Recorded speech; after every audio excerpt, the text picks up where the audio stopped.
Kolkata night Riders এবার KL রাহুলের জন্য চাপ অব্যাহত রেখেছে, কারণ তারা তাদের একজন অধিনায়ক এবং শীর্ষস্থানীয় ব্যাটসম্যান পেতে মারিয়া। তবে এবার কলকাতা নাইট রাইডার্সের প্রধান কোচের দায়িত্ব পেয়েছেন অভিষেক নায়ার। তাই অভিষেক নায়ার ও কেএল রাহুলের মধ্যে বন্ধুত্ব কোনো গোপন বিষয় নয়।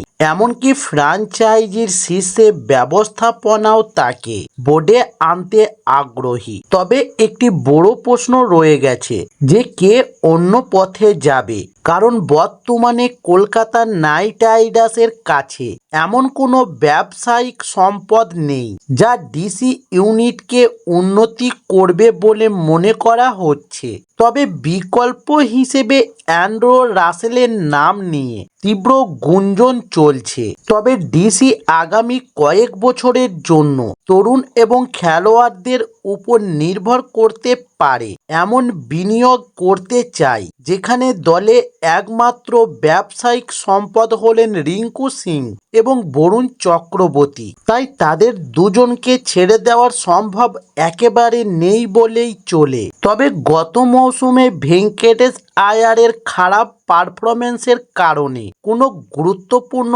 খেলোয়াড় আকর্ষণ করার সম্ভাবনা কম এবং এই অলরাউন্ডার নিলামে আবারও ফিরে আসতে পারে কেকেআর এমন একটি ফ্র্যাঞ্চাইজি যারা এবারের নিলামে কামরান গ্রিনের জন্য কঠিন হতে পারে এবং আয়ারকে ছেড়ে দেওয়া তাদের সেই সুযোগ। তবে কেএল রাহুলের পরিস্থিতি এখনও লাজুকভাবে স্থির করা হয়েছে এবং যদি ডিসি আর অদল বদল করে বাস্তবিত হয়, তাহলে কেকেআর আরও নিষ্ঠুরতার সাথে এটি চালিয়ে যেতে পারে।